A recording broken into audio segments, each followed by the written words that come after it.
విలక్షణమైన అభినయానికి మారుపేరు డాక్టర్ మోహన్ బాబు. ఆయన కెరీర్ గ్రాఫ్లో ఉవ్వెత్తున ఎగసి ఉసూరుమని కూలిన కెరటాలు కనిపిస్తాయి. తెలుగునాట ఇలాంటి ఆటుపోట్లు మరే స్టార్కు ఎదురు కాలేదని చెప్పాలి. అయినా అన్నిటినీ చిరునవ్వుతో గెలుచుకుంటూ ముందుకు సాగారు మోహన్ బాబు. నిర్మాతగా పలు అపజయాలు పొందిన ఆయన్ని తిరిగి నిలబెట్టిన చిత్రం అల్లుడు గారు. దర్శకేంద్రుడు కె రాఘవేంద్రరావు దర్శకత్వంలో రూపుదిద్దుకున్న ఈ చిత్రం 1990 సెప్టెంబర్ 28న విడుదలైంది. నిర్మాతగా కొనసాగి మరిన్ని చిత్రాలు తీయడానికి ధైర్యాన్ని, ఆర్థిక అండదండలను అల్లుడు గారు చిత్రం ఇచ్చింది. ఆ సినిమా విడుదలయ్యి 35 ఏళ్లైన సందర్భంగా ఈ చిత్ర నిర్మాణ విశేషాలను ఈ వీడియోలో చూద్దాం.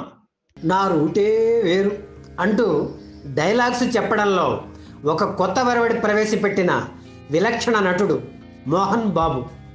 ఒక నటుడు ఒకే సమయంలో హీరోగా, విలన్గా నటించి ప్రేక్షకుల మెప్పు పొందడం అంత సులువైన విషయం కాదు. విలన్గా నటించి హీరోలైన వారు ఉన్నారు, హీరోలుగా నటించి విలన్గా మారిన వాళ్ళు ఉన్నారు. అయితే ఏకకాలంలో కొన్ని చిత్రాల్లో హీరోగా, మరికొన్ని చిత్రాల్లో విలన్గా నటించిన ఏకైక నటుడు మోహన్ బాబు.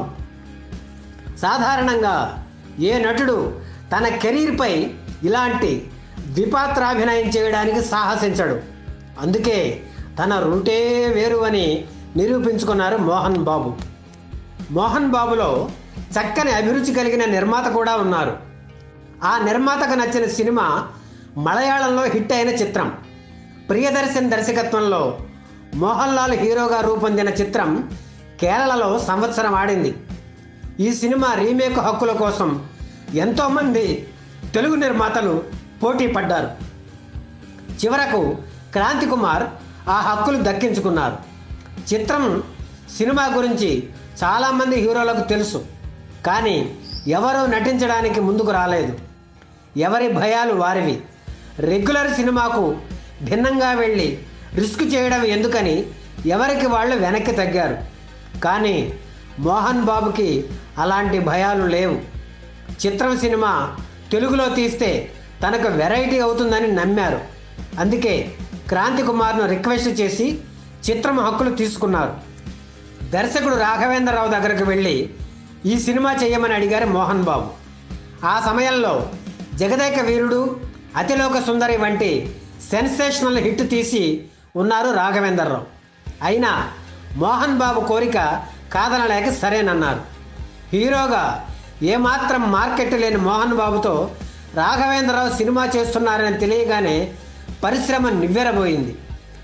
విలన్గా ఎస్టాబ్లిష్ అయ్యి హీరోగా తన సినిమాలకే పరిమితమైన మోహన్ బాబుతో నువ్వు సినిమా చేయడం ఏమిటని రాఘవేంద్రరావును అడిగిన వాళ్ళు ఉన్నారు. ఎవరేమి అన్నా రాఘవేంద్రరావు ఇచ్చిన మాటకు వెనక్కి తగ్గలేదు. మోహన్ బాబుకు ఇచ్చిన మాటకు కట్టుబడి ఉన్నారు. 1990 జూన్ 2న సికింద్రాబాద్లోని దక్కన్ కాంటినెంటల్ హోటల్లో అల్లుడు గారి షూటింగ్ మొదలైంది. మోహన్ బాబు గురువు దాసరి నారాయణరావు పూజా కార్యక్రమాలు నిర్వహించారు. ముహూర్తపు షాట్కు Akkineni Nageswararao camera switch on చేయగా శ్రీదేవి క్లాప్ ఇచ్చారు. మెగాస్టార్ చిరంజీవి గౌరవ దర్శకత్వం వహించారు. చిత్రం మూల కథకు కొన్ని మార్పులు చేర్పులు చేశారు. వరహాలరావు అనే నిర్మాత దగ్గర అల్లుడు గారి టైటిల్ ఉందని తెలిసి మోహన్ బాబు అడగగానే ఆయన ఇచ్చారు. అల్లుడు గారి షూటింగ్ తొలి షెడ్యూల్ హైదరాబాదులో, రెండవ షెడ్యూల్ తలకోనలో జరిగాయి. రాఘవేంద్రరావు దర్శకత్వంలో మోహన్ బాబు హీరోగా నటించిన తొలి చిత్రం ఇదే. ఈ సినిమాకు 85 లక్షలు అవుతుందని మొదట అనుకున్నారు. అయితే దానికంటే 5 లక్షలు తక్కువే అయ్యింది. మోహన్ బాబు ఖర్చు పెడతానికి సిద్ధపడిన రాఘవేంద్రరావు వద్దని వారించేవారు.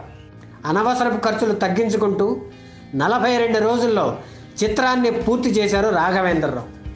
ఆ చిత్రంలో శోభన, రమ్యకృష్ణ హీరోయిన్లుగా నటించారు.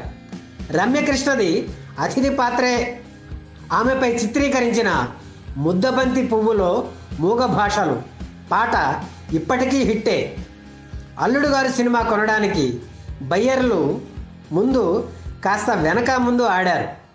ఈ సినిమాతో తాడో పేడో తేల్చుకోవాలనుకున్న మోహన్ బాబు బయ్యర్లు కొనని ఏరియాల్లో తనే సొంతంగా విడుదల చేయాలని డిసైడ్ అయ్యారు. మోహన్ బాబు ఆర్థిక పరిస్థితి రాఘవేంద్రరావుకు తెలుసు కనుక రిస్క్ తీసుకుంటున్నావేమో ఆలోచించుకో అన్నారు.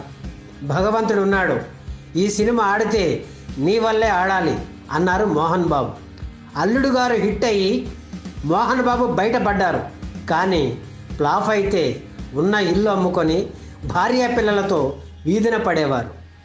హీరోగా నాకు జీవితంలో మళ్ళీ సక్సెస్ వస్తుందా అని తనని తాను ప్రశ్నించుకున్న రోజులు, రాత్రుళ్ళు ఒంటరిగా కూర్చొని మోహన్ బాబు ఏడ్చిన సందర్భాలు ఎన్నో. హీరోగా హిట్ కోసం 7 ఏళ్లు ఎదురు చూసిన మోహన్ బాబుకు అల్లుడు గారు భారీ విజయం అందించింది. 12 కేంద్రాల్లో 100 రోజులు ఆడిన అల్లుడు గారు వేడుకను మద్రాసులోని పాంగ్రోవ్ హోటల్లో నిర్వహించారు మోహన్ బాబు.